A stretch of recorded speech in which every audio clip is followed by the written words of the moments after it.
चंद्राय राधिकायै तदलये कृष्णाय कृष्णभक्ताय तद्भक्ताय नमो नमः। गजाननलम्बितभुजो कनकावदातो संकीर्तनैकपितरो कमलायताक्षो विश्वाम्बरद्विजवरो जुगधर्मपालो वन्दे जगत्प्रियकरो करुणावतरो। नमस्त्रिकलशत्ताय जगन्नाथसुताय च सवित्राय पुत्राय कलत्राय ते नमो नमः।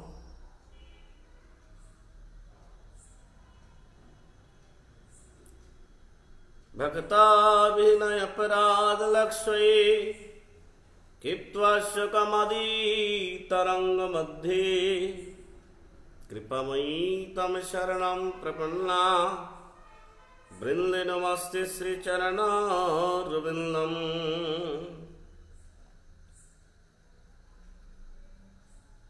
नारायणं नमस्कृत्यं नरं चैव नरोत्तमं देवीं सरस्वतीं वेशं ततो जयमुदीरयेत्। श्री कृष्ण चैतन्य प्रभु नित्यानंद श्री अद्वैत गदाधर श्रीवासदि श्री गौर भक्तवृंद। हरे कृष्णा कृष्ण कृष्ण हरे हरे, हरे राम राम राम हरे हरे। जय गुरुदेव, जय परम गुरु, जय प्रभुपाद की जय हो।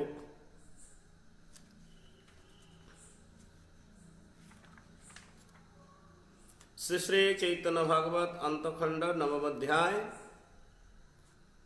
भक्त एवं भगवानेर अप्राकृत लीला। श्रीमन महाप्रभु नीलाचल धामे যে সমস্ত গৌর দেশ থেকে ভক্তগণ গিয়েছিলেন, কি প্রকার ভাবে তাদেরকে কৃপা করছেন আমরা সংক্ষিপ্ত ভাবে এই চৈতন্য ভাগবত থেকে আমরা সব শ্রবণ করব। জয় জয় শ্রী কৃষ্ণ চৈতন্য রমাকান্ত, জয় সর্ব বৈষ্ণবের বল্লভ একান্ত। हरे जय कृपामय श्री वैकुंठनाथ, जीव प्रति कर प्रभु शुभ दृष्टिपात। हेनमते भक्त गोष्ठी ईश्वरेर संगे থাকিলা परमानंदे संकीर्तन रंगी। श्रीमान महाप्रभुर संग लाभ करार जन्य गौर देश থেকে समस्त भक्तगण নীলাচলে গমন করার পরে শ্রীমান মহাপ্রভুর দর্শনানন্দে परमानंदे परम कृपालु परम दयालु श्रीमान महाप्रभुर संगे अवस्थान करते लागलें। भगवान जे प्रकार भावे परमानंदित से प्रकार भावे भक्तगण भगवान के देखी परमानंदित से जन भक्त एवं भगवानेर जे सम्बन्ध एटा अत्यंत निबिड़। जे द्रव्य प्रभुर प्रीते पूर्वे शिशुकाले सकल जानेन ताहा वैष्णव मंडले। সেই সব দ্রব্য সবে প্রেম যুক্ত হইয়া আনিয়াছে যত সব প্রভুর লাগিয়া। শ্রীমান মহাপ্রভুর সঙ্গে সাক্ষাৎকারের পরে বিভিন্ন লীলা বিলাসাদি করার পরে শ্রীমান মহাপ্রভু তিনি যেখানে থাকতেন সেখানে তিনি চলে গিয়েছেন। অন্যান্য মহাপ্রভুর আদেশে গৌর দেশের সমস্ত ভক্তগণদেরকে কাশী মিশ্রের দ্বারায় থাকার বাসস্থান করে দেওয়া হয়েছে। এই প্রকারভাবে সমস্ত গৌর দেশের ভক্তগণ পুরীধামে গিয়ে পরমানন্দে অবস্থান করছেন। এবং দেখুন, ভগবানের প্রতি শ্রীমান মহাপ্রভুর ভক্তগণের কেমন প্রেম। ভগবান কি প্রসাদ তিনি পূর্বে পেতেন। নবদ্বীপ ধামে শচীর অঙ্গনে শচীর রন্ধনে কি প্রকার খেতেন, কি প্রকার ভোজন করতেন, কিভাবে লীলাবিলাস আদি করতেন। কিছু কিছু ভক্ত সমস্ত কিছু অবগত ছিলেন, দ্বারা শ্রীমান মহাপ্রভুর ছোট্টবেলা থেকে সঙ্গ লাভ করেছিলেন। এবং অন্যান্য সময় কিছু কিছু ভক্তগণ শ্রীমান মহাপ্রভুর সঙ্গের প্রভাবে প্রভু প্রিয় সাক্ষ্যবনে জীবন সার্থক মানি যে সমস্ত প্রসাদ, যে সমস্ত বস্তু তিনি গ্রহণ করতেন, সেই সমস্ত বস্তু প্রীতির সহিত, আদরের সহিত, শ্রদ্ধার সহিত গৌর দেশ থেকে সমস্ত ভক্তগণ এই বয়ে বয়ে তারা নীলাচলে মহাপ্রভুর কৃপা লাভ করার যেন মহাপ্রভু যেন তাদের প্রতি প্রসন্ন হন, তাদের প্রতি প্রীত হন, তারা পরিশ্রম যুক্ত হয়ে মহাপ্রভু প্রেমে বদ্ধ হয়ে শিশুকালের প্রিয় সমস্ত সামগ্রী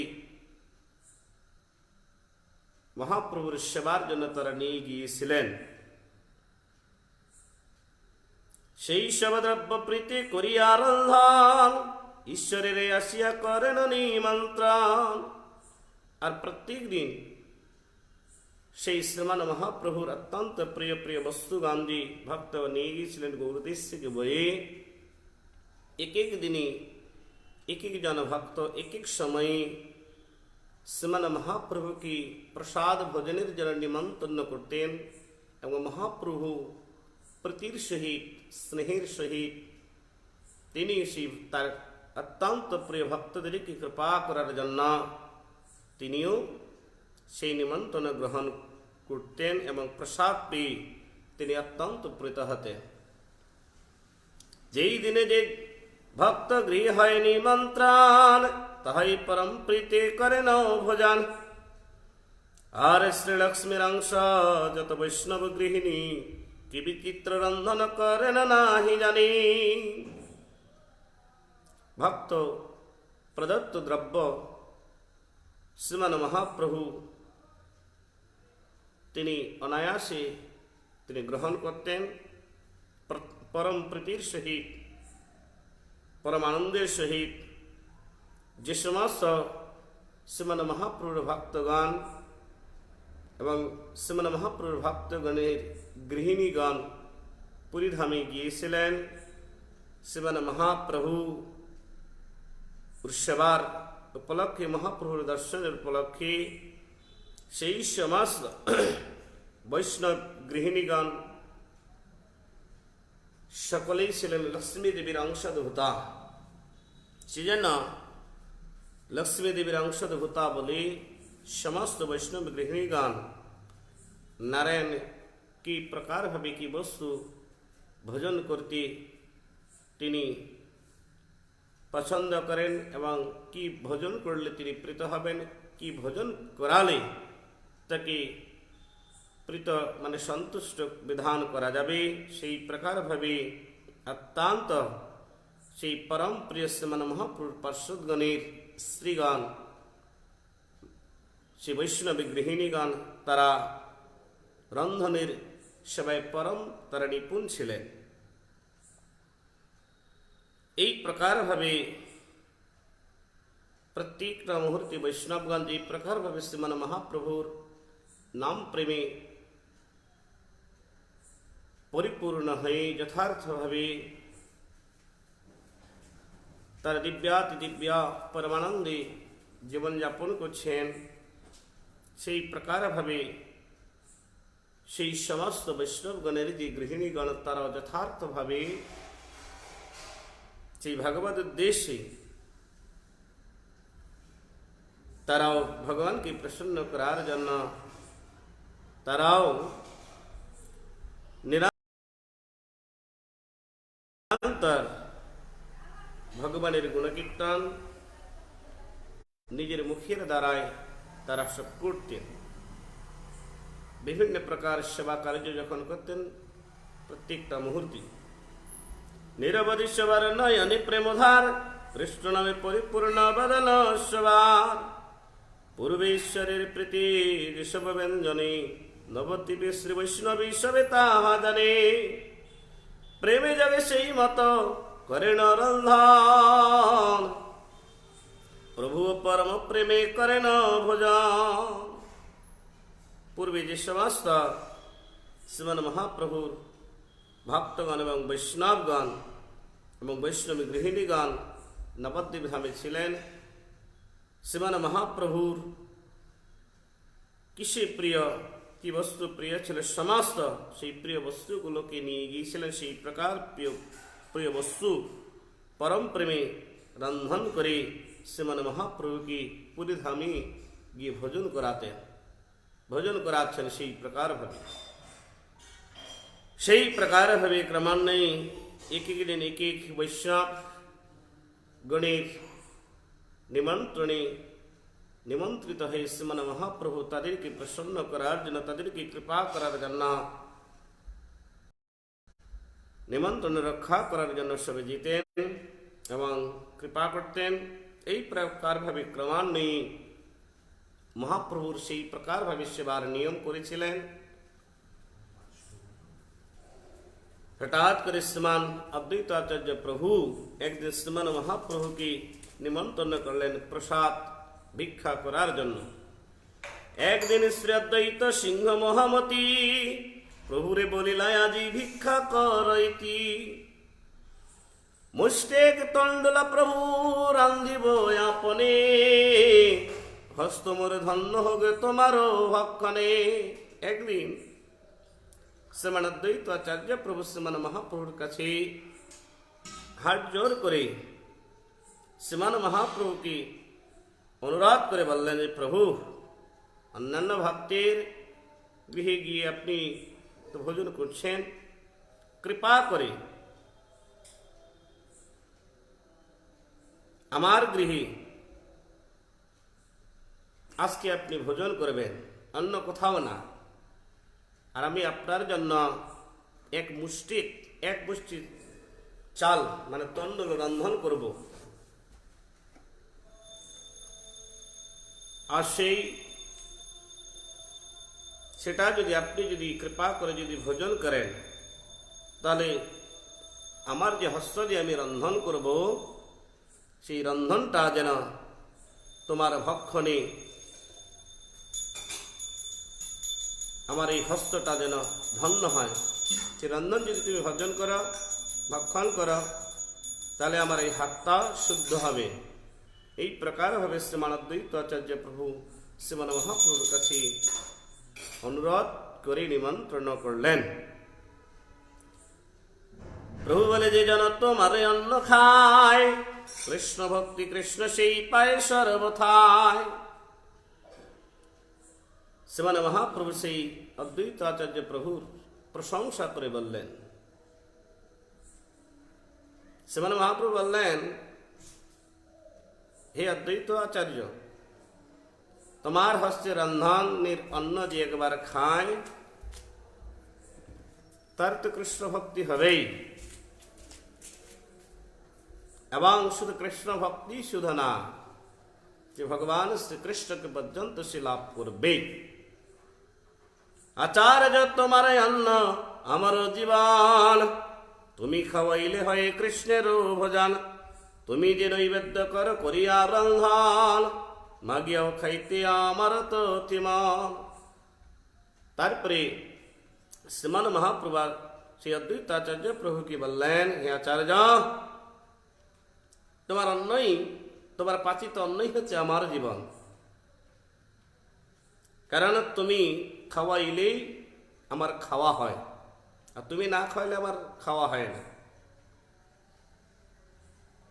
আর তুমি খাওয়াইলে একমাত্র ভগবান শ্রীকৃষ্ণ তোমার হস্তে রন্ধন প্রসাদ, নৈবেদ্য প্রসাদ সাক্ষাৎ ভগবান শ্রীকৃষ্ণচন্দ্র তিনি গ্রহণ করে থাকেন। তো তাহলে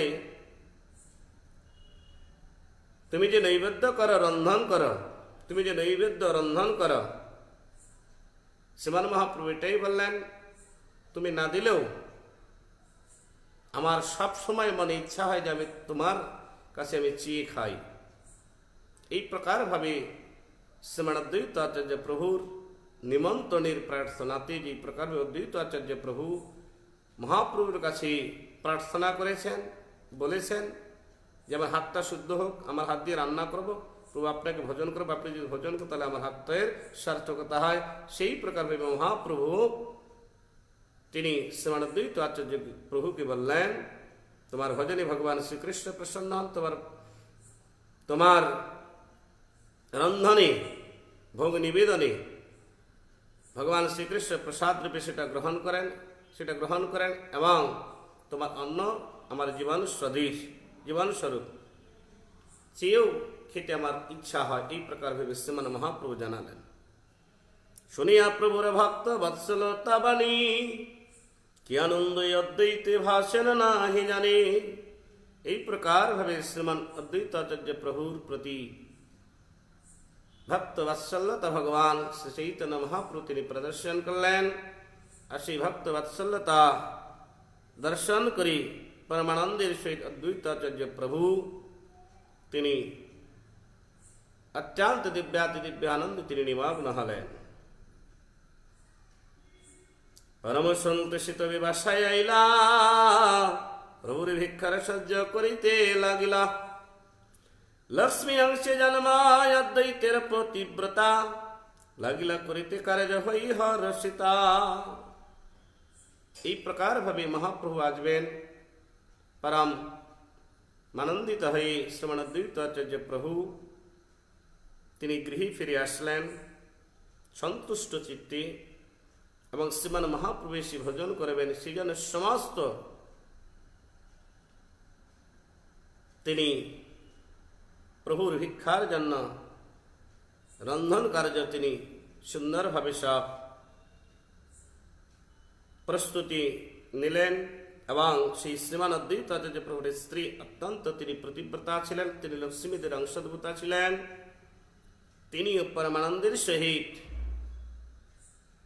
শ্রীমান অদ্বৈতাচার্য প্রভুর সঙ্গী অদ্বৈতাচার্য প্রভু এবং তার স্ত্রী দুজনেই পরম আনন্দের সহিত, পরম উৎসাহের সহিত শ্রীমান মহাপ্রভু সেই প্রসাদ পাবেন।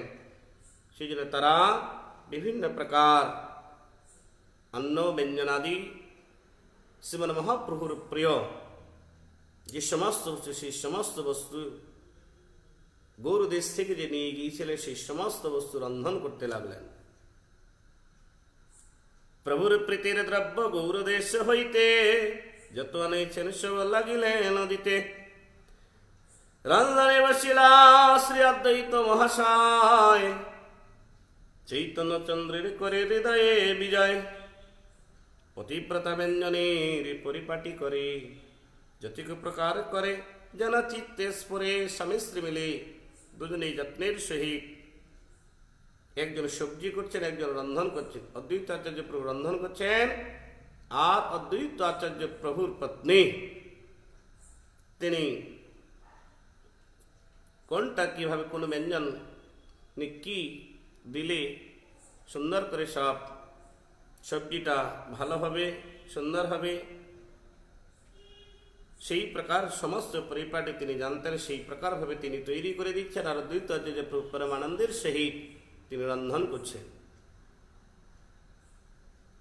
যত প্রকার মনের ইচ্ছা সাকে ঈশ্বরের বার প্রীতি ইহা জানি, নানা শাকে দিলেন প্রকার দশয়ানে। শ্রীমান মহাপ্রভু শাক ভোজনে অত্যন্ত প্রীতি লাভ করতেন, সেই জন্য নানান প্রকার শাক এনে দিলেন রন্ধন করার জন্য। সেই জন্য পদকর্তা কীর্তনে জানিয়েছেন, গৌর প্রিয় শাক সেবনে জীবন সার্থক মানে। শ্রীমান মহাপ্রভু শাককে পছন্দ করতেন, আর সেই শাক গৌর সুন্দরকে ভোগ নিবেদন করে সেটা প্রসাদ রূপে গ্রহণ করলে জীবনটা সার্থক হয়ে যায়। আচার্য রন্ধন পতিব্রত কার্য করে, দুইজনা ভাসে যেন আনন্দ সাগরে। অদ্বৈত আচার্য প্রভু রন্ধন করছেন, আর পতিব্রতা অদ্বৈত প্রভুর গৃহিণী তিনি জোগাড় দিচ্ছেন। অত্যন্ত আনন্দ সাগরে নিমগ্ন হয়ে শ্রীমান মহাপ্রভু কি ভোজন করানোর জন্য রন্ধন করছেন। অদ্বৈত বলেন, শুনো কৃষ্ণ দাসের মাতা, তোমারে কহিলি আমি এক মন কথা।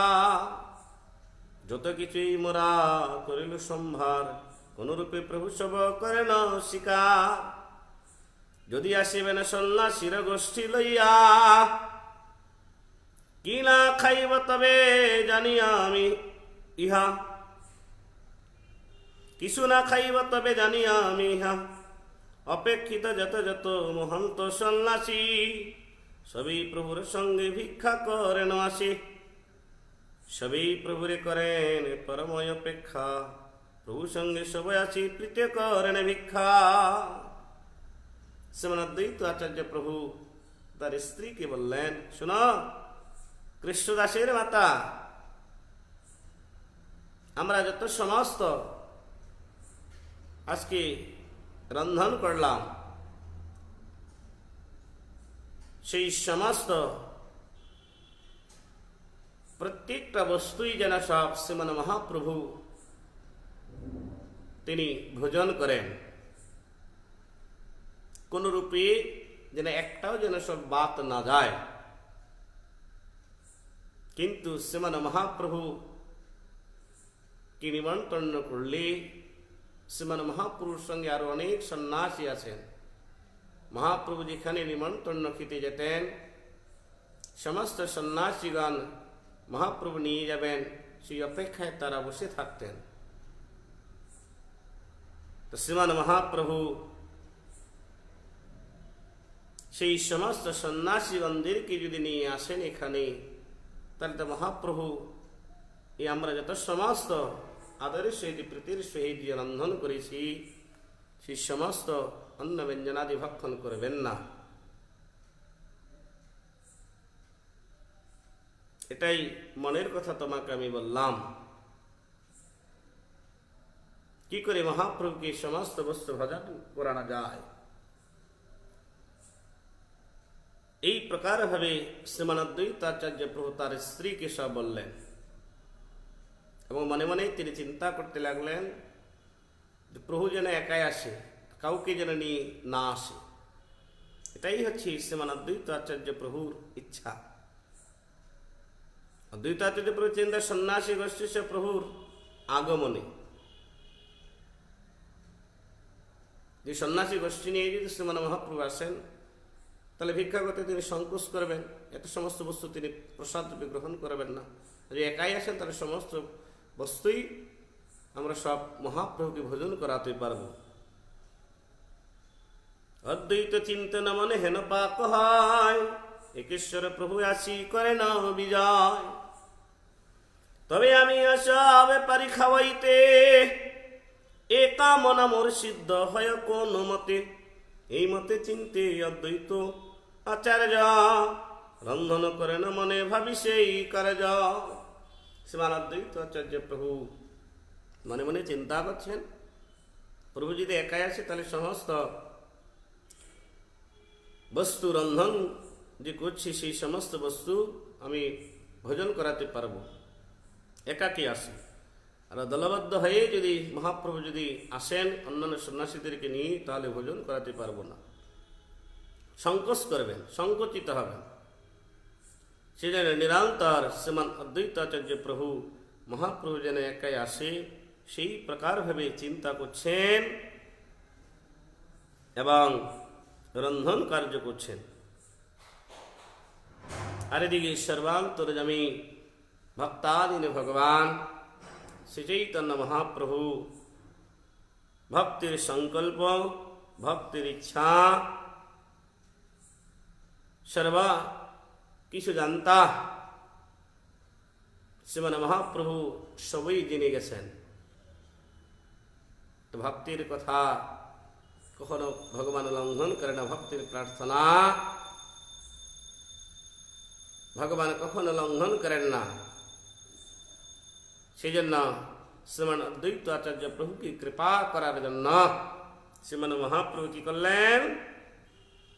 ঈশ্বর করিয়া সংখ্যা নামের গ্রহণ মধ্যাহ্নদি ক্রিয়া করিবারে হইল।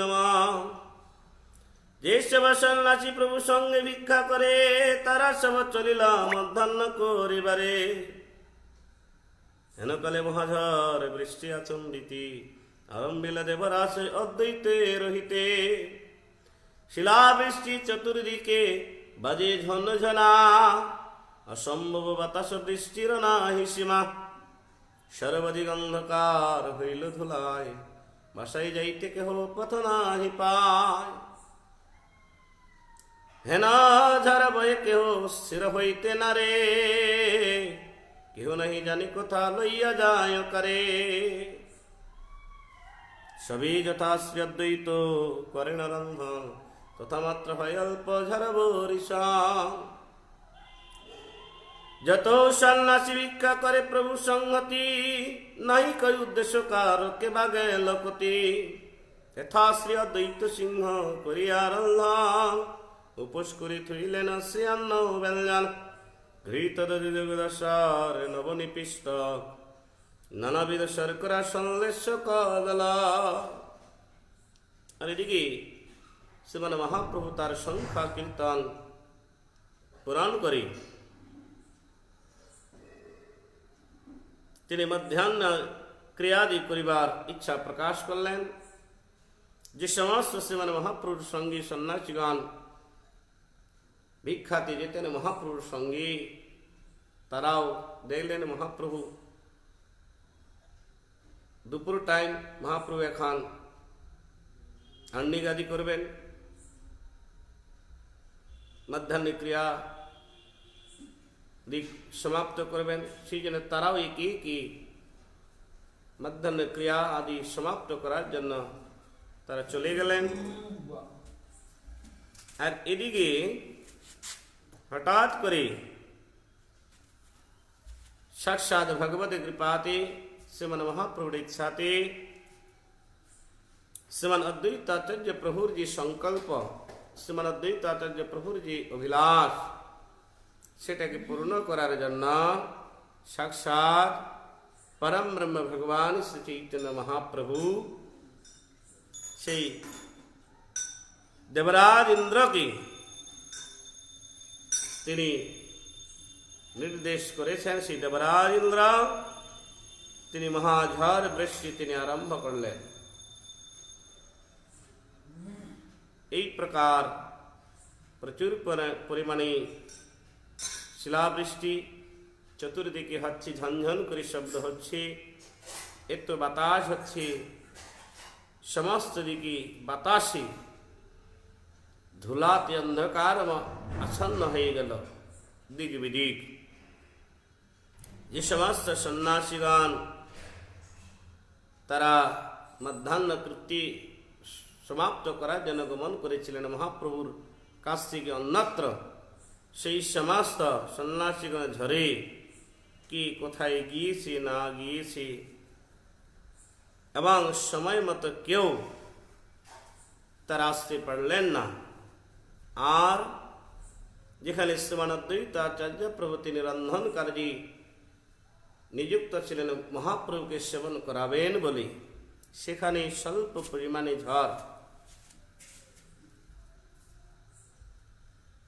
সেই সুযোগে দুর্যোগী প্রভুর ভিক্ষার সঙ্গে সন্ন্যাসীগণ পরস্পরের সঙ্গে সঙ্গ যখন এদিক ওদিক হয়ে গেল, বিচ্ছেদের মতো হয়ে গেল, কেউ এসে উপস্থিত হতে পারলেন না মহাপ্রভুর কাছে। আর এদিকে শ্রীমানাদ্বৈতাচার্য প্রভু সমস্ত বন্ধন কার্য সমাপ্ত করে খুব সুন্দর করে ঘৃত দধির নবনে পৃষ্ঠ নানাদ বিসর্গ সন্দেশ কদলক ভোগের পারস সুন্দর করে রেডি করলেন। সমস্ত অন্ন ব্যঞ্জনাদির মধ্যে তুলসী পাত্র, তুলসী মঞ্জুরি নিবেদন করলেন এবং শ্রীমান মহাপ্রভুর আগমনের জন্য তিনি ধ্যানে নিমগ্ন হলেন। ক্রমান্বয়ে একাই যেন শ্রীমান মহাপ্রভু আসে সেই প্রকার ভাবে ধ্যান করছেন মনে মনে শ্রীমান দ্বৈতাচার্য প্রভু। কিন্তু সেই শ্রীমান মহাপ্রভু দ্বৈতাচার্য প্রভুর সংকল্প ভক্ত লাগি কর তুমি কার্য করন, ভক্তের লাগি ভগবান কার্যকে সাধিত করে সেই প্রকার ভাবে সত্য গৌরচন্দ্র অদ্বৈতের ইচ্ছাময় একেশ্বর মহাপ্রভু করিলা বিজয়। হরে কৃষ্ণ বলি প্রেম সুখে প্রত্যক্ষ হইলা আসি অদ্বৈত সম্মুখে। সম্ভ্রমী অদ্বৈত পদমে নমস্করি আসন দিলেন বসিলেন গৌর হরি। এই প্রকার ভাবে শ্রীমান অদ্বৈতাচার্য প্রভু ভোগের পারস সে তুলসী মঞ্জুরি অর্পণ করে যখন শ্রীমান মহাপ্রভু এসে ভজন করবেন সেই প্রকার ধ্যানে নিমগ্ন হলেন। শ্রীমান মহাপ্রভু একেশ্বর একাই যেন আসেন, সেই সত্যই শ্রীমান অদ্বৈতাচার্য প্রভু ওর ইচ্ছা পূরণ করার জন্য শ্রীমান মহাপ্রভু একাই এসে হরে কৃষ্ণ মুখে উচ্চারণ করতে উচ্চৈস্বরে উচ্চারণ করতে করতে শ্রীমান মহাপ্রভু তিনি অদ্বৈতাচার্য প্রভু যেখানে আছেন সেখানে এসে উপস্থিত হলেন। অদ্বৈতাচার্য প্রভুর সম্মুখে শ্রীমান অদ্বৈতাচার্য প্রভু হঠাৎ করে শ্রীমান মহাপ্রভুকে সম্মুখে দর্শন করে উঠে সঙ্গে সে শ্রীমান মহাপ্রভুর পদপদমে তিনি নমস্কার দণ্ডবত প্রণামাদি নিবেদন করলেন এবং দিব্য সুখাসন শ্রীমান অদ্বৈতাচার্য প্রভু শ্রীমান মহাপ্রভুকে বসতে দিলেন। ভিন্ন সঙ্গ কেহ নাহি ঈশ্বর কেবল দেখিয়া অদ্বৈত হইলা আনন্দে বিহব্বল। হরিষে করে না পত্নী সহিত সেবন পাদ প্রক্ষালিয়া দেন চন্দন বেজন। বসিলেন গৌরচন্দ্র আনন্দ ভোজনী অদ্বৈত করেন পরিবেশন আপনে। শ্রীমান মহাপ্রভু যখন আসনে বসলেন অদ্বৈতাচার্য প্রভু তার পত্নীর সহিত অত্যন্ত আনন্দিত হয়ে শ্রীমান মহাপ্রভু পদধৌত করে দিলেন। বিভিন্ন চন্দন বেজনাদি দ্বারা শ্রীমান মহাপ্রভুকে আরতি করলেন। তারপরে শ্রীমান মহাপ্রভুকে ভোজন করার জন্য আসন নিবসতে দিলেন। শ্রীমান মহাপ্রভু ভোজন করতে বসলেন আর সুখী শ্রীমান অদ্বৈতাচার্য প্রভু পরিবেশন করছেন। আর অদ্বৈতাচার্য প্রভুর পত্নী তিনি অদ্বৈতাচার্য প্রভুকে এগিয়ে দিচ্ছেন। যতেক ব্যঞ্জন দেন অদ্বৈত হরিষে প্রভু করেন পরিগ্রহ প্রেম রসে। যতেক ব্যঞ্জন প্রভু করেন ভোজন করেন সকলের কিছু কিছু অবশ্য এরেন। অদ্বৈতের গৌরচন্দ্র বলেন হাসিয়া কেনেরি ব্যঞ্জনে জান তুমি হা। শ্রীমান অদ্বৈতাচার্য প্রভু মহাপ্রভুকে পরিবেশন করে খাওয়াচ্ছেন। মহাপ্রভু সুখে যে সমস্ত বস্তুগণ শ্রীমান অদ্বৈতাচার্য প্রভু একটা একটা করে ব্যঞ্জন পরিবেশন করছেন। শ্রীমান মহাপ্রভু একটা ব্যঞ্জন তিনি গ্রহণ করছেন এবং একটু একটু করে রেখে দিচ্ছেন। তো অদ্বৈতাচার্য প্রভু সেই সমস্ত দেখছেন আর মহাপ্রভু অদ্বৈত আচার্য প্রভু কি হেসে হেসে বললেন, হে অদ্বৈত, হে আচার্য, তুমি যে সমস্ত অন্ন ব্যঞ্জনাদি রন্ধন করেছ আর তুমি যে সমস্ত ব্যঞ্জনাদি পরিবেশন করছো, আমি সমস্ত কিছু সমস্ত ভক্ষণ করে একটু কিঞ্চিত পরিমাণ রেখে দিচ্ছি। কার জন্য? কিসের জন্য আমি রেখে দিচ্ছি তুমি জানো? কেনেরি অদ্বৈতেরে গৌরচন্দ্র বলেন হাসিয়া, কেনেরি ব্যঞ্জনে জান তুমি হা, যতকে ব্যঞ্জন খাই চাহি জানিবার, অতএব কিছু কিছু এড়িয়ে সবার। কেন কেন আমি সব রেখে দিই জানো? একটু একটু করে এই জন্যই আমি সব ব্যঞ্জন রেখে দেই যে কত ব্যঞ্জন, কত প্রকার আইটেম তুমি রান্না করেছ, কত কিছু তুমি সব রন্ধন করেছ, সেটাকে হিসাব রাখার জন্য। এই প্রকার ভাবে শ্রীমান মহাপ্রভু আবার শ্রীমান অদ্বৈত আচার্য প্রভু কি বলতে লাগলেন, হাসিয়া বলেন, প্রভু শুনো হয় আচার্য, কোথায় শিখিলে এত রন্ধনের কার্য? আমি তাই আমার তো কহু নাহি খাইসার, সকলি বিচিত্র যত করিয়া সপা। শ্রীমান মহাপ্রভু হেসে অদ্বৈত আচার্য প্রভুকে বললেন, হে আচার্য শোনা, এত সুন্দর রান্না তুমি কোথায় শিখলে? আমি তো এরকম রন্ধন অন্ন ব্যঞ্জনাদি কখনো কোথাও আমি পাইনি। তোমার যে রন্ধন, বিচিত্র রন্ধন। এই প্রকার ভাবে শ্রীমান অদ্বৈত আচার্য প্রভুর রন্ধনের মহাপ্রভু প্রশংসা করতে লাগলেন। যতদিন শ্রী অদ্বৈত প্রভু সব খায়, ভক্তবাঞ্ছা কল্পতরু শ্রী গৌরাঙ্গ রায়, দধি দুগ্ধ ঘৃতস্বরে সন্দেশ পার, যতদিনে প্রভু সব করেন শিকার, ভোজন করেন শ্রী চৈতন্য ভগবান, অদ্বৈত সিংহের করি পূর্ণ নমস্কার। বাঞ্ছা কল্পতরু শ্রীমান মহাপ্রভু, ভক্ত বাঞ্ছা কল্পতরু বলা হয় শ্রীমান মহাপ্রভু কি অদ্বৈত আচার্য প্রভু তিনি বাঞ্ছা করেছেন তার মনের বাসনা পূরণ করার জন্য। শ্রীমান মহাপ্রভু একাই এসেছেন এবং অদ্বৈত আচার্য প্রভু বাঞ্ছা করেছিলেন, আমি যত রন্ধন করবো সবকিছু যেন শ্রী মহাপ্রভু প্রসাদ রূপে গ্রহণ করে। সেই সমস্ত কিছু অদ্বৈত আচার্য প্রভু পরিবেশন করছেন, মহাপ্রভু সেটা প্রসাদ রূপে করছেন। এই প্রকার ভাবে শ্রীমান অদ্বৈত আচার্য প্রভুর মনের বাসনা মহাপ্রভু পূরণ করছেন। পরিপূর্ণ হইল যদি প্রভুর ভোজন, তখনই অদ্বৈত করে ইন্দ্রের স্তবন। এই প্রকার ভাবে শ্রীমান মহাপ্রভু কি শ্রীমান অদ্বৈত আচার্য প্রভু যত অন্ন ব্যঞ্জনাদি রন্ধন করেছিলেন, সমস্ত অন্ন ব্যঞ্জনাদি পরিবেশন করে যখন খাওয়ালেন, তখন মহাপ্রভু তিনি প্রসন্ন হলেন। শ্রীমান মহাপ্রভু যখন প্রসন্ন হলেন, শ্রীমান অদ্বৈত আচার্য প্রভু দেবরাজ ইন্দ্রে স্তবন করতে লাগলেন। কেন করলেন? কারণ অদ্বৈত আচার্য প্রভুর ইচ্ছা ছিল মহাপ্রভু একাই আসুক, অন্যান্য সন্ন্যাসীদের সঙ্গে নিয়ে যেন না আসে, তাহলে আমি ভালো মন্দ রন্ধন যে করবো সেগুলো রান্না করে খাওয়াতে পারবো। আর সবাই আসলে তো মহাপ্রভু এত সন্ন্যাসী বলে এত কিছু খাবে না, এত কিছু ভোজন করবে না। সেই জন্য ঝড়, প্রচুর পরে ঝড় শিলাবৃষ্টি তিনি করেছিলেন। সেই জন্য শ্রীমান অদ্বৈত আচার্য প্রভু দেবরাজ ইন্দ্রের স্তবন করতে লাগলেন এবং বলতে লাগলেন, আজি ইন্দ্র জানিল তোমার অনুভব, আজি জানিলাম তুমি নিশ্চয় বৈষ্ণব, আর আজি হইতে তোমারে দিব পুষ্প জল, আজি ইন্দ্র তুমি মরে কিনিলা কেবল। শ্রীমান অদ্বৈত আচার্য প্রভু দেবরাজ ইন্দ্রকে বললেন, হে ইন্দ্র,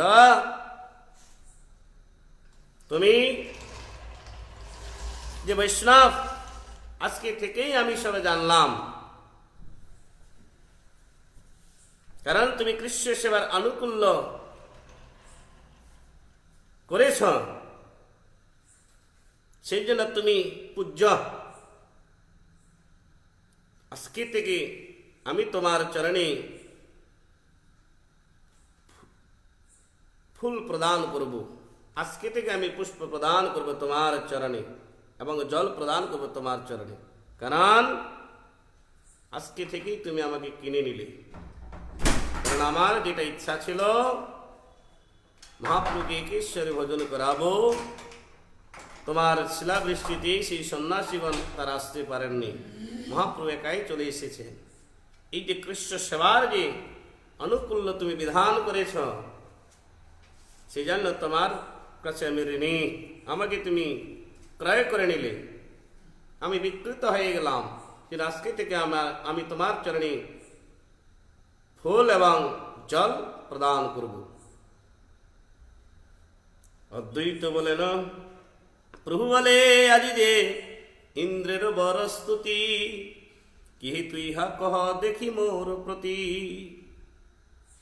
এই প্রকার ভাবে শ্রীমান অদ্বৈত আচার্য প্রভু যখন দেবরাজ ইন্দ্রের স্তুতি করছেন, শ্রীমান মহাপ্রভু সেই দেবরাজ ইন্দ্রের স্তুতি দেখে অদ্বৈত আচার্য প্রভুর মুখে এবং শুনে অদ্বৈত আচার্য প্রভুকে বললেন, আচার্য আজকে তো দেখছি বড়ই তুমি দেবরাজ ইন্দ্রের স্তুতি করছো, কি ব্যাপার, এর কারণ কি এটা বলো। এই প্রকার ভাবে শ্রীমান মহাপ্রভু অদ্বৈত আচার্য প্রভু কি জিজ্ঞাসা করলেন। আর অদ্বৈত আচার্য প্রভু বললেন, অদ্বৈত বলেন তুমি করহ ভজন, কি কার্য তোমার ইহা করিয়া শ্রবণ। অদ্বৈত আচার্য প্রভু তখন বলেন, প্রভু তুমি ভজন করো, এ কি শুনে তোমার কি হবে, এটা শুনে তোমার কোনো লাভ নাই, তুমি ভজন করো। কিন্তু মহাপ্রভু বললেন, প্রভু বলে, আর কেন লুকাও আচার্য, যত ঝড়ে বৃষ্টি সব তোমারই যে কার্য। প্রভু মহাপ্রভু বললেন, হে আচার্য তুমি আর কত লুকাবে আমাকে বলো, এই ঝড় বৃষ্টি হয়েছে সব তোমারই কাজ। ঝড়ের সময় নহে তবে আকস্মাৎ, মহাঝড় মহাবৃষ্টি মহাশিলাপাত, তুমি ইচ্ছা করিয়া সে এসব উৎপাত করাইয়া আস তাহা বুঝিলু সাক্ষাৎ, জেলাগিন্দ্রের দ্বারা করাইলাইহা তাহা কহি এই আমি বিদিত করিয়া। মহাপ্রভু অদ্বৈত আচার্য প্রভুকে বললেন, যে আচার্য এটা তোমার ইচ্ছাতেই হয়েছে, সেই জন্য অদ্বৈত আচার্য প্রভু তিনি মহাবিষ্ণুর অবতার, শিবের অবতার। সেই জন্য মহাপ্রভু বললেন, হে অদ্বৈত আচার্য এটা তোমারই কাজ, তোমার দ্বারাই মহাঝড় বৃষ্টিপাতের সময় সব শুরু হয়েছিল, এর কারণটা আমি তোমাকে বলছি, কেন এটা করেছ, কেন দেবরাজ ইন্দ্রের দ্বারা তুমি এই সমস্ত কার্য করালে। সন্ন্যাসীর সঙ্গে আমি করিয়ে ভোজন, কিছু না খাইব আমি এই তো মারমন, একেশ্বর আইলে সে আমার এ সকাল, খাওয়াইয়া নিল ইচ্ছা করিবা সফল, অতএব সকল উৎপাদ সৃজিয়া, নিশি দিলে নিশিগণে মনে আজ্ঞা দিয়া। হে আচার্য, মহাঝড় বৃষ্টি যে তুমি তোমার কারণে এটা হয়েছে, তার কারণটা আমি, তুমি কেন এটা করেছো তার কারণটা আমি বলছি। আমি যেন একাই আসি, সন্ন্যাসীগণদেরকে নিয়ে যেন না আসি, আর সন্ন্যাসীগণ যেন না আসতে পারে, যা তুমি রন্ধন করেছো একাই সে যেন আমি সেই সমস্ত কিছু ভক্ষণ করি, তোমার ইচ্ছা না তারা আসুক, সেই জন্যই তুমি তোমার কৃপাতেই দেবরাজ ইন্দ্র এই সমস্ত উৎপাত সৃষ্টি করেছে।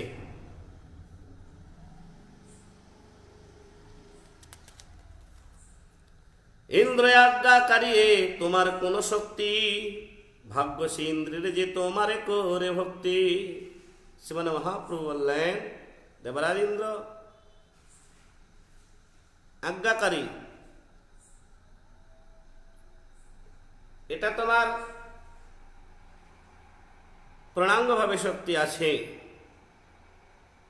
আর ভাগ্যে দেবরাজ ইন্দ্র তোমার প্রতি ভক্তি প্রদর্শন করছে, তারও সৌভাগ্য যে তোমাকে ভক্তি করছি। সে যেন অদ্বৈত আচার্য প্রভুর সেবা করায় শ্রীমান মহাপ্রভু দেবরাজ ইন্দ্রের সৌভাগ্যের কথা তিনি কীর্তন করলেন। কৃষ্ণ না করেন যার সংকল্প অন্যথা, যে করিতে পারে কৃষ্ণ সাক্ষাৎ সর্বথা। কৃষ্ণচন্দ্র যার বাক্য করেন পালন, কি অদ্ভুত তার এই ঝড় বরিশন। জমকালে মৃত্যু যার আজ্ঞা শিরে ধরে, যার পদবাঞ্ছি যোগেশ্বর মুনীশ্বরে।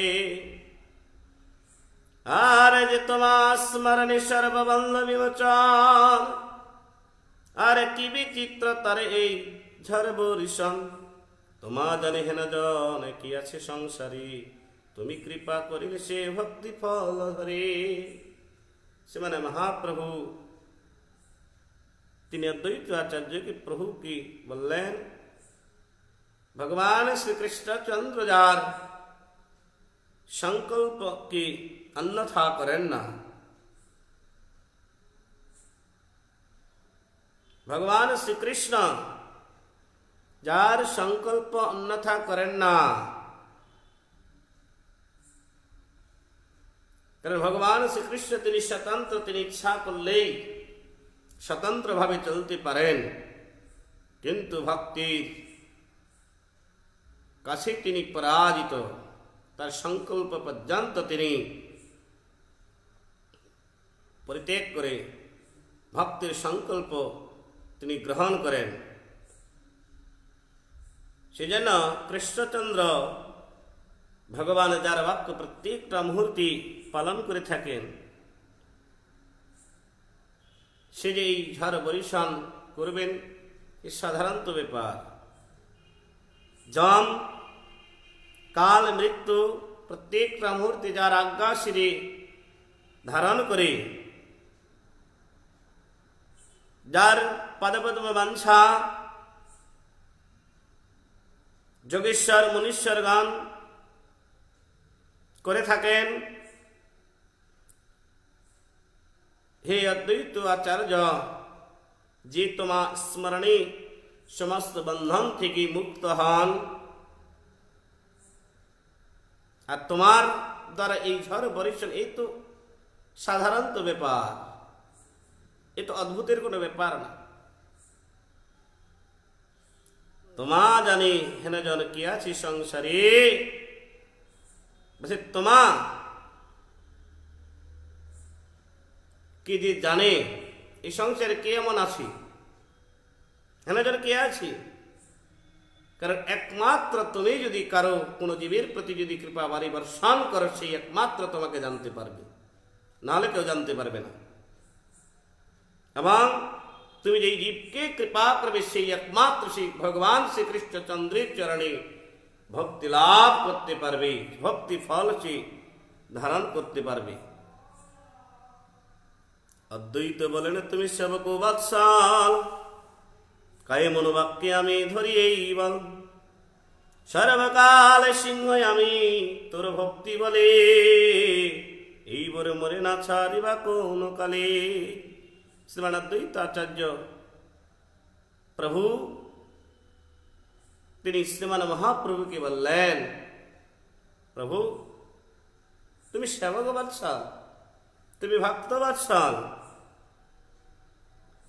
আমি কায় মানে শরীরের দ্বারায়, মন মনের দ্বারায়, বাক্য মানে কথার দ্বারায় প্রত্যেকটা মুহূর্তে তোমার রূপ গুণ লীলা চরিতাবলী তোমার সেবায় রত থাকি।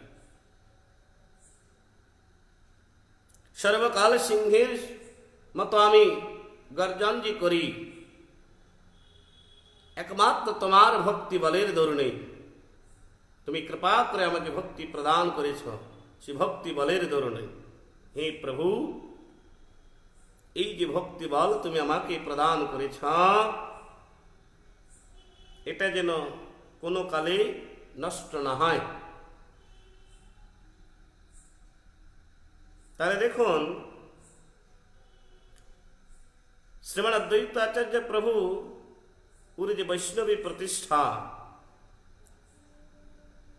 একমাত্র ভগবত কৃপাতে তিনি লাভ করেছেন। আর এই রূপ তার নিত্য কাম্য, ভগবত ইচ্ছাতেই সমস্ত কিছু কার্য সাধিত হয়। শ্রীল ভক্তিবিনোদ ঠাকুর তিনি কীর্তনে জানিয়েছেন, কর্ম নাই, জ্ঞান নাই, কৃষ্ণ ভক্তি নাই, তবে বল কিরূপী শ্রীচরণ পায়। শুদ্ধ কর্মের দ্বারায়, সৎকর্মের দ্বারায়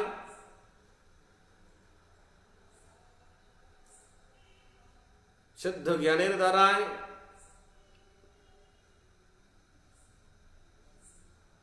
একমাত্র ভক্তির দ্বারায় ভগবানের সমস্ত রূপ গুণ লীলা চরিতাবলী অবগত হওয়া যায় এবং ভগবানকে পর্যন্ত প্রাপ্ত হওয়া যায়। সেই জন্য কৃষ্ণময়ী রক্ষা করে তার কেহ নাই, কৃষ্ণময়ী পালন পোষণ করিবে না ভাই।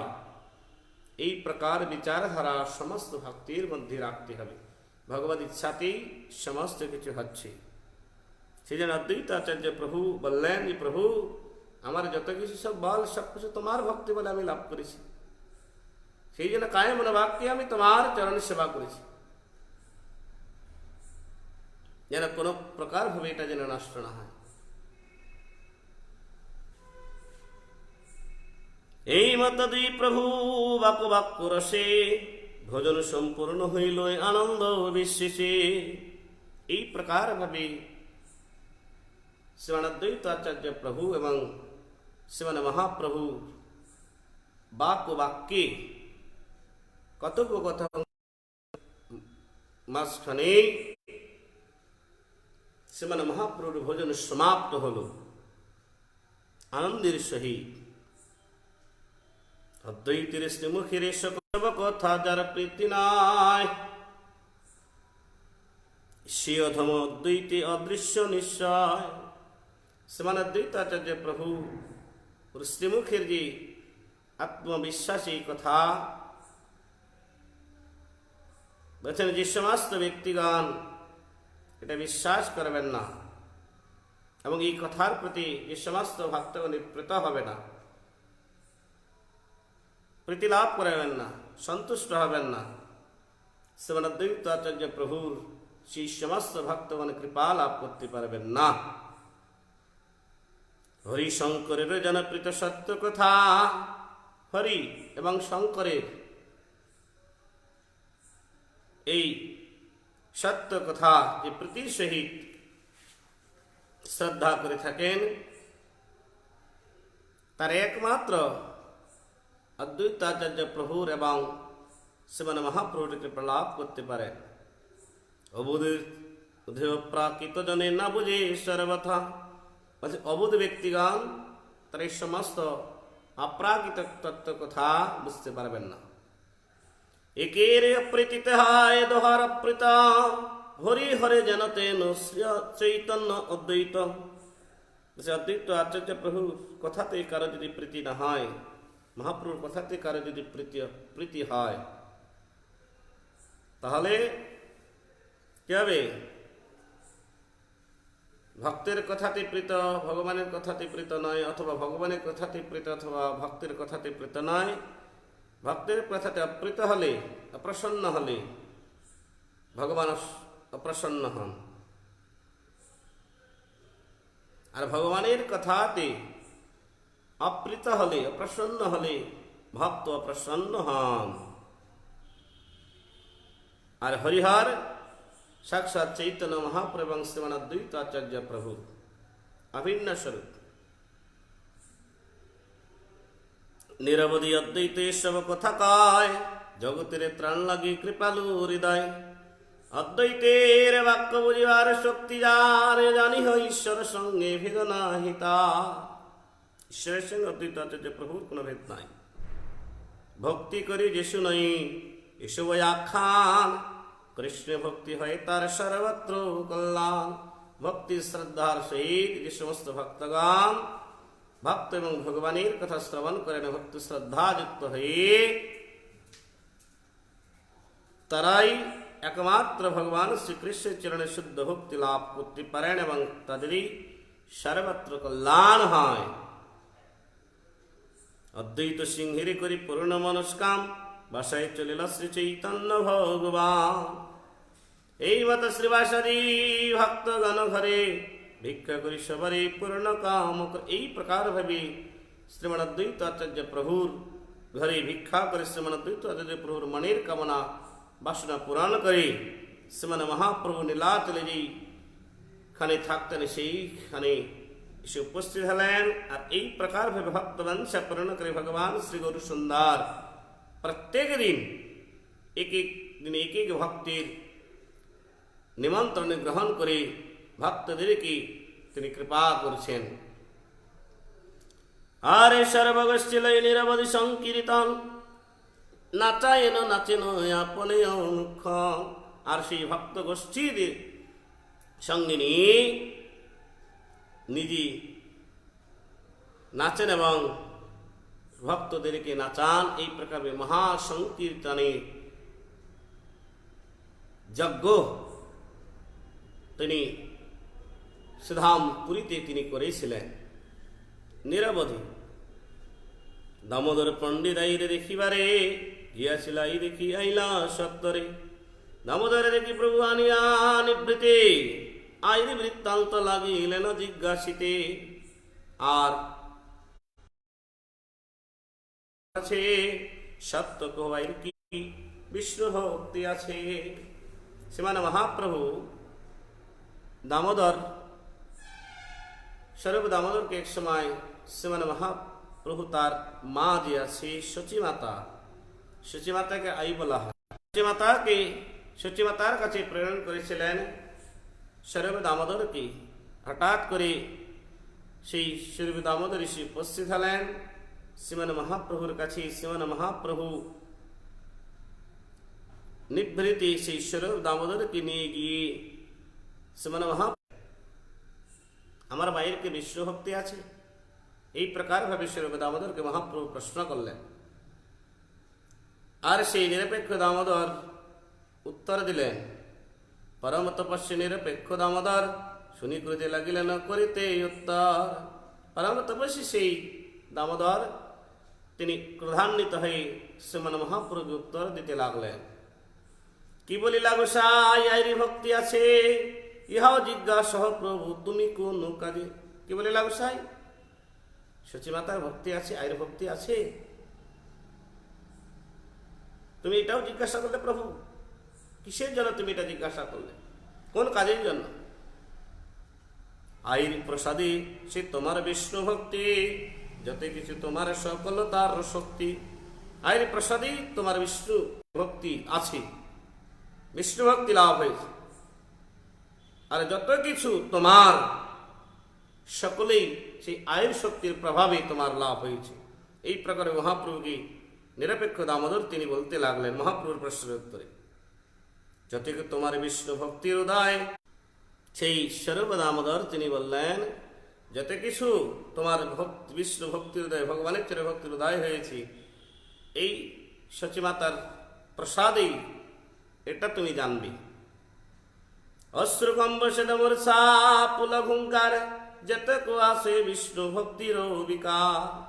ক্ষণিকে আরে দেখে নাহি কবিরাম, নিরবধি শ্রীবদনে স্ফুরে কৃষ্ণ নাম।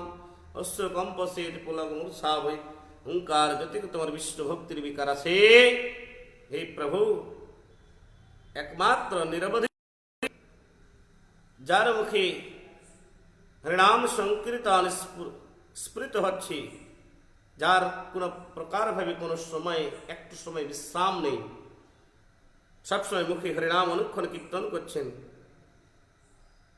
যার প্রত্যেকটা মধ্যে অষ্টসাত্ত্বিক বিকার হচ্ছে, আইরে ভক্তির কথা জিজ্ঞাসা গোসাই, বিষ্ণু ভক্তি যারে বলে সেই দেখো আয়। আর সেই আয়ের কথা জিজ্ঞাসা করছো গোসাই, এই প্রভু তুমি আয়ের কথা জিজ্ঞাসা করছো? সতী মাতাই একমাত্র মূর্তি ভক্তি বিষ্ণু ভক্তি, একমাত্র বিষ্ণু ভক্তি সর্বশ্রেষ্ঠ, সবথেকে উত্তম উত্তম রূপে আছে সতী মাতারই। এই প্রকার দামোদর শ্রীমান মহাপ্রভুকে জানালেন। মূর্তিমতি ভক্তি এই কহিল তোমারে, জানিও মায়া করে জিজ্ঞাসা আমারে। হে প্রভু মূর্তিমতী ভক্তি স্বরূপিণী সচিমাতা, এটাই তোমাকে আমি বললাম। জানিয়াও তুমি তোমার মায়ের প্রভাবে তুমি আমাকে পরীক্ষা করছো। আর দামোদরের পরীক্ষার জন্য প্রভুর এইরূপ প্রশ্ন, সব দামোদরকে প্রশ্ন করলেন যে আয়ের বিষ্ণু ভক্তি আছে, দামোদরকে পরীক্ষা করছেন শ্রীমান মহাপ্রভু। প্রকৃত শব্দেও যে বলিবে কাই, আই শব্দ প্রভাবে তাহার দুঃখ নাই। বলছে প্রকৃত শব্দেও যে আই শব্দটা উচ্চারণ করবে, মহাপ্রভু তার মাকে আই বলে সম্বোধন করতেন।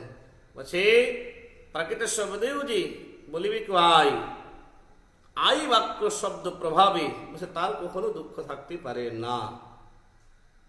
দামোদর মুখে শুনি এই মহিমা, গৌরচন্দ্র প্রভুর আনন্দের না এই সীমা। এই প্রকার ভাবে দামোদরের মুখে শ্রীমান মহাপ্রভু সচিমাতার মহিমা শ্রবণ করে অত্যন্ত আনন্দিত হলেন, তার আনন্দের সীমা থাকল না। দামোদর পণ্ডিতের ধরি প্রেমের সে পুনঃ আলিঙ্গন করেন সন্তোষে। আজি দামোদর তুমি আমারে কিনিলা, মনের বৃত্তান্ত যত আমারে কহিলা। শ্রীমান মহাপ্রভু শ্রী দামোদরকে তিনি আলিঙ্গন করলেন প্রেমের রসে এবং সন্তুষ্ট হয়ে দামোদরকে বলেন, হে দামোদর তুমি আজকে আমাকে কিনে নিলে, কারণ আমার মনের বৃত্তান্ত, আমার মন কথা তুমি আজকে আমাকে বললে। যত কিছু বিষ্ণু ভক্তি সম্পত্তি আমার, আয়ের প্রসাদে সব দ্বিধা নাই তার। যত কিছু বিষ্ণু ভক্তি সম্পত্তি আমি লাভ করেছি একমাত্র আমার আয়ের প্রভাবে, মানে আমার মায়ের প্রভাবেই। এটা দ্বিধা করো না। তাহার ইচ্ছায় আমি আসো পৃথিবীতে, তার ঋণ আমি কহু নারী ও সুদিতে। তার ইচ্ছাতে আমি পৃথিবীতে অবস্থান করছি এবং তার ঋণ আমি কখনো শোধ করতে পারবো না। মহাপ্রভু নিজেই বলেন আমি মায়ের ঋণ আমি শোধ করতে পারবো না। আই স্থানে বদ্ধ আমি শুনো দামোদর, আইরে দেখিতে আমি আসিনি নিরন্তর। দামোদর পণ্ডিতের প্রভু কৃপা করি, ভক্ত গোষ্ঠী সঙ্গে বসিলেন গৌর হরি। এই প্রকার ভাবে দামোদর কি বললেন, হে দামোদর আমি এই স্থানে প্রত্যেকটা মূর্তি বদ্ধ, আর নিরন্তর তাকে দর্শন করার জন্য আমি লাইত। পুত্র সঙ্গ হইতে বঞ্চিত হইবার পর ভগবানের জননীর কৃষ্ণ ভক্তি কিরবাচে জিজ্ঞাসার উত্তরে দামোদর পণ্ডিত সচিদেবের ভক্তানুষ্ঠান শুভ কীর্তন করায়। তস্যব্রণে মহাপ্রভু অত্যন্ত আনন্দ হল। সেজন্য লোক শিক্ষার তস্যমান মহাপ্রভুর এই প্রকার ভঙ্গি। আইরে যে ভক্তি আছে জিজ্ঞাসে ঈশ্বরে, সে কেবল শিক্ষা করায় না জগতেরে। বান্ধবীর বার্তা যেন জিজ্ঞাসে বান্ধবী, কহ বন্ধু সবে কি কুশলে আছে সবে। লোক শিক্ষার্থে প্রভুর ঐরূপ প্রশ্নের ভঙ্গি। কুশল শব্দের অর্থ ব্যক্ত করিবারে, ভক্তি আছে করিবার তলেন সবারে। বন্ধুবর্গের কিরূপ কুশল জিজ্ঞাসা কর্তব্য। ভক্ত এবং ভগবান ভক্ত অন্য ভক্তকে কুশল কি প্রকার ভাবে জিজ্ঞাসা করবেন। কুশল শব্দের প্রকৃত অর্থ কি, সেই কথাই শ্রীমান মহাপ্রভু ভক্তের দ্বারাই জগতে প্রচার করলেন। কুশল শব্দের অর্থ ব্যক্ত করিবারে, ভক্তি আছে করিবার তলেন সবারে। ভক্তি যোগ থাকে তবে সকল কুশল, ভক্তি বিনা রাজা হইলেও অমঙ্গল। বলছে ভক্তি যোগ যার আসি, ভক্তি যে লাভ করতে পেরেছেন সবই তার মঙ্গল। আর ভক্তি যোগ যদি কারো যদি না থাকে, ভক্তি যে কারো না থাকে, বলছে রাজা হলেও তার মঙ্গল। সেই ভক্তিতেই ভগবত প্রাপ্তি। ধন যশ ভোগ যারা সে সকাল, ভক্তি যারা নাই তার সবাই অমঙ্গল। বলছে ধন যশ ভোগ যার সম্পূর্ণ পরিমাণে আসে কিন্তু ভক্তি নাই, বলছে তার সমস্ত কিছুই অমঙ্গল সদৃশ, কোন প্রকার মঙ্গল না।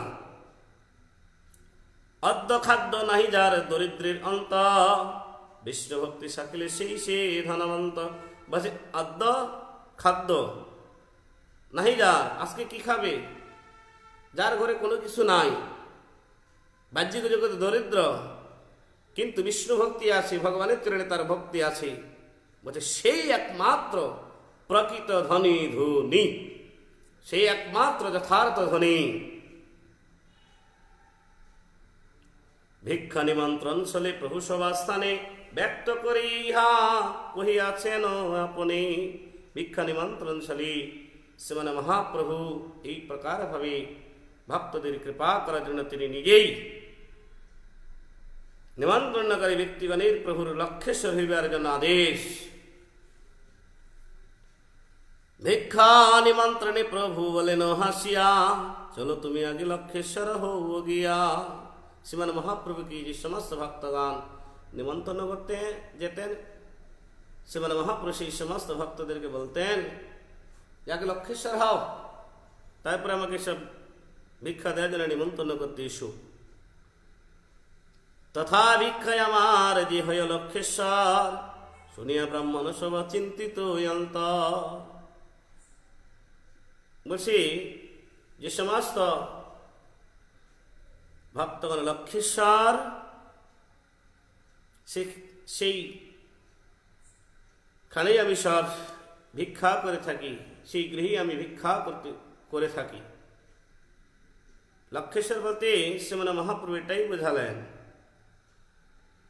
যে 1 লক্ষ হরিনাম করে শ্রীমান মহাপ্রভু তার হস্তেই তিনি ভোজন করে থাকেন।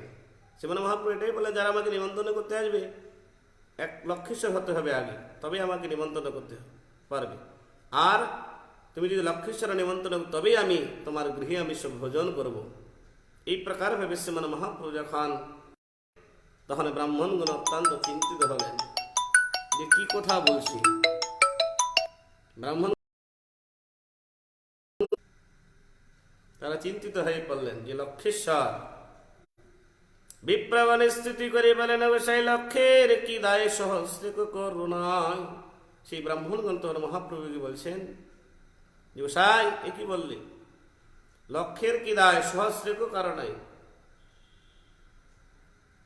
তুমি না করিলে ভিক্ষা গারস্থ আমার। এখন এই পুরিয়া হও কোছা রখার। যে গৃহে প্রভু ভিক্ষা স্বীকার করেন না, সেই গৃহ এখন এই দগ্ধ হোক। এই প্রকার ভেবে ব্রাহ্মণগণ বললেন, তুমি যদি না করে ভিক্ষা, তাহলে আমরা গৃহস্থ, সেই ঘরটা সব পুরে সাকার হয়ে যাক। প্রভু বলে, জানো লক্ষ্যেশ্বর বলি কারে, প্রতিদিন লক্ষ্য নামে যে গ্রহণ করে। মহাপ্রভু বলেন, লক্ষ্যেশ্বর কাকে বলে জানো? যে প্রত্যেক দিন 1 লক্ষ করে হরিনাম করে, সেই প্রত্যেক দিন লক্ষ্য নাম গ্রহণকারী কি লক্ষ্যেশ্বর মহাপ্রভু বললেন, সেই লক্ষ্যেশ্বর। সেজনের নাম আমি বলি লক্ষ্যেশ্বর, তথা ভিক্ষায় আমার না যাই অন্য ঘর। সেই জনকেই আমি লক্ষ্যেশ্বর বলি, আর সেখানেই সেই গৃহে আমি ভিক্ষা করি, আর অন্যত্র কোথাও ভিক্ষা করি না, আর অন্য ঘরেও আমি যাই না। শুনিয়া প্রভুর বাক্য কৃপা বাক্য বিপ্রগণে, আর চিন্তাচারে মহানন্দ হইল মনে মনে। তারপরে সেই বিপ্রগণ তো উল্টোটা ভেবেছিল যে লক্ষ্যেশ্বর কি অন্যটা হয়তো অন্যদিকে বলছে, কিন্তু শ্রীমান মহাপ্রভু যখন ভেঙে দিলেন লক্ষ্যেশ্বর আমি তাকেই বলে যে 1 লক্ষ ঘরে নাম করে, তার ঘরে আমি খাই, তার গৃহে আমি থাকি, অন্য ঘরে যাই না। এই প্রকার শ্রীমান মহাপ্রভুর কৃপা বাক্য শ্রবণ করে সেই বিপ্রগণ ভক্তগণ চিন্তা প্রত্যেক করে মহানন্দী তো হয়ে তারা দিব্যাতি দিব্য শ্রীমান মহাপ্রভুর কথা তারা সব যথার্থভাবে সব স্বীকার করলেন, যথার্থভাবে আনন্দিত হলেন। লক্ষ্য নাম এবং শ্রীমান মহাপ্রভুর সামনে প্রতিজ্ঞা করছেন, লক্ষ্য নাম লইব প্রভু তুমি কর ভিক্ষা, মহাভাগ্য এমত করাও তুমি। হে প্রভু, আজকে থেকে আমরা 1 লক্ষ করে হরিনাম করো, তুমি ভিক্ষা করো। আমাদের মহাভাগ্য এই প্রকার, তুমি আমাদেরকে শিক্ষা দাও,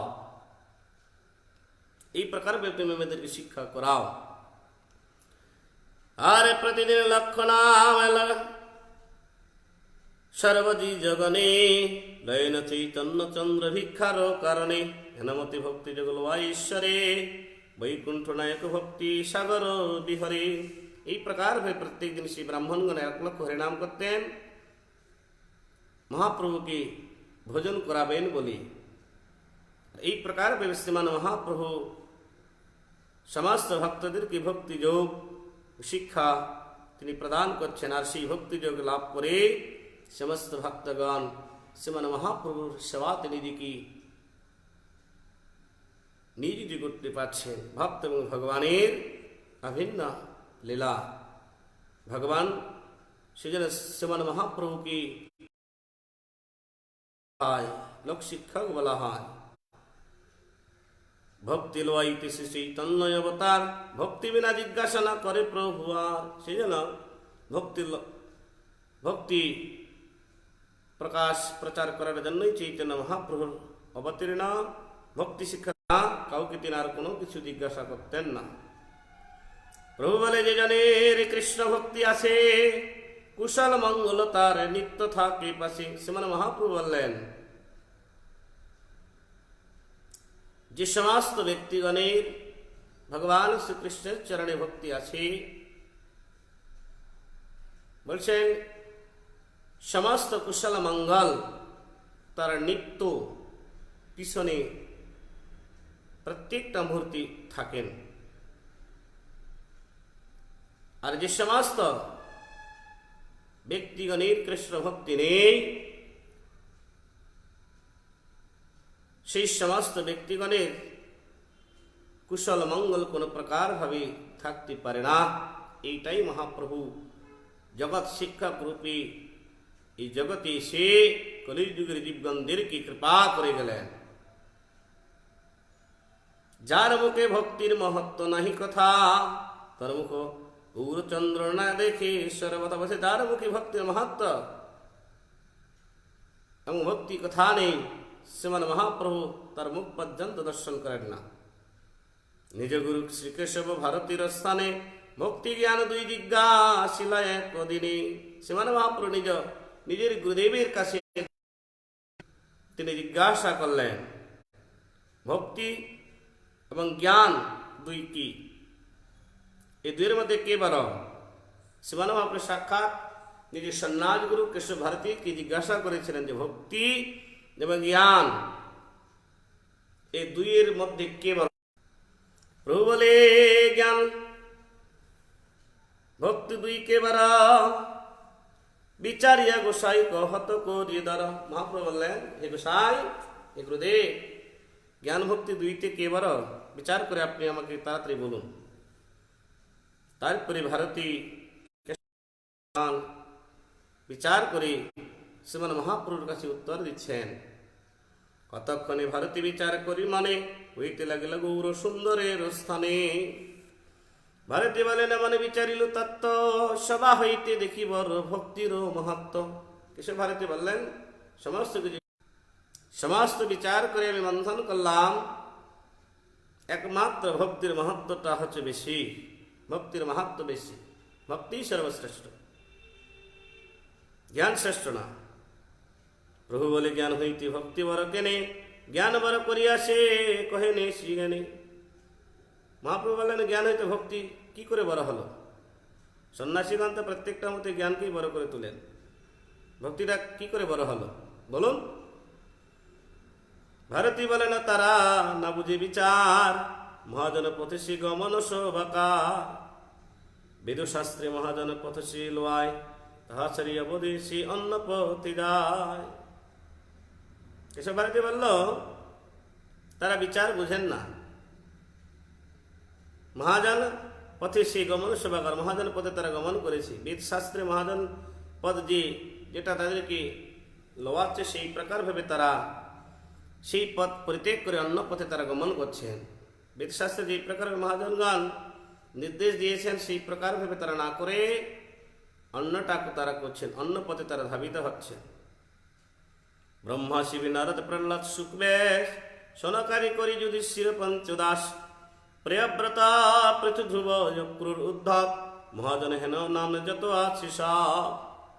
ভক্তি সীমা জ্ঞান সবই ঈশ্বরের চরণে, জ্ঞান বড় হইলে ভক্তি মাগে কি কারণে। এই সমস্ত শ্রেষ্ঠ মহাজনগণই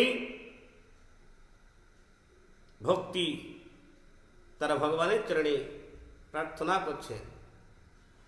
ভগবানের চরণে প্রত্যেকটা মুহূর্তে ভক্তগণ ভক্তি লাভ যেন থাকে, ভক্তি যেন জন্মা জন্মান্তরে ভগবানের প্রতি থাকি, ঈশ্বরের প্রতি থাকি, সেটাই শুধু ভগবানের কাছে প্রার্থনা করেন। তাহলে জ্ঞানটা বড় হলো কি করি? ভক্তিটাই কেনই বা চাচ্ছি? তাহলে ভক্তি শ্রেষ্ঠ, জ্ঞানটা শ্রেষ্ঠ না। তাহলে জ্ঞান তো চাইতে পারত সেই মহাজন, জ্ঞানটা চাচ্ছে না ভগবানের কাছে, ভক্তিটাই ভগবানের কাছে প্রার্থনা করে থাকে ভক্তগণ। বিনা বিচারিয়া কি সেসব মহাজন, মুক্তি ছাড়ি ভক্তি के निमागे अनुक्षण। बिना विचार द्वारा कि तारा सब এই মহাজনগণ এই প্রকার ভাবে ভক্তিটা যাচ্ছে, জ্ঞানটাকে যাচ্ছে। সবার বচনেই পুরাণের প্রমাণ, কিবার মাগিলা ব্রহ্মা ঈশ্বরের স্থান। ভগবান বিষ্ণুর সৃষ্টিগত ব্রহ্মার ভক্তিবর প্রার্থনা।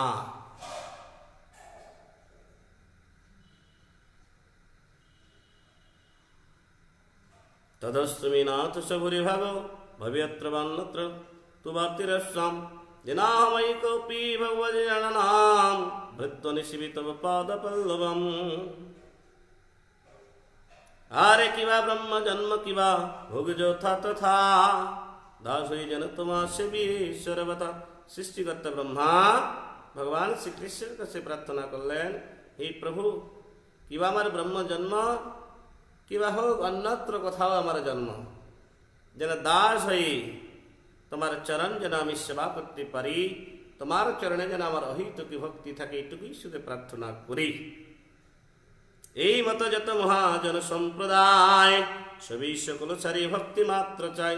এই প্রকার ভাবে মহাজন সম্প্রদায় গণ একমাত্র ভক্তিরই প্রার্থী, সমস্ত কিছু পরিত্যাগ করি ভক্তির সব প্রার্থনা করে থাকেন। সেদিন চৈতন্য মহাপ্রভু শিক্ষা শ্লোকের 4 নম্বর শ্লোকে ভক্তির কি প্রার্থনা থাকবে? নদনমে নজনমন সুন্দর গীতাম্বা জগদীশ কাময়ে মম জন্মনি জন্মনিশ্বরে ভব তদ ভক্তি রহিতু কীর্তয়ে। হে প্রভু, আমি ধন চাই না, জন চাই না, সুন্দরী কবিতা চাই না, জন্ম জন্মান্তরে তোমার চরণে যেন আমার অহিতুকি ভক্তি থাকে। এই প্রকার ভাবে ভক্তগণের প্রার্থনা থাকতে হবে। সেই প্রকার ভাবে সৃষ্টিকর্তা ব্রহ্মাও তিনি প্রার্থনা করেছেন ভগবানের কাছে। শ্রীকৃষ্ণ চৈতন্য প্রভু নিত্যানন্দ সদৈত গদাধর শিবাসদি গৌর ভক্তবৃন্দ। হরে কৃষ্ণ কৃষ্ণ কৃষ্ণ হরে হরে, হরে রাম राम राम हरे हरे। जय गुरुदेव, जय प्रभु, जय प्रभुपाद की जय। अनंत सरस्वती गौरी वैष्णवृंदा की जाय। वन मुगेणाम संकीर्तन की जय। ग्रंथराज श्रीमद् भागवत श्री चैतन्य भागवत की जाय। चैतन्य भागवत श्रवण के समस्त गुरु भक्त वृंदे की जय। निताय गुरु प्रमानंदी हरि हरि बोल। कृष्णाय वसुदेवाय हरे परमात्मने प्रणत क्लेशनाशाय श्री कृष्णाय वयं नमः। हरे कृष्ण।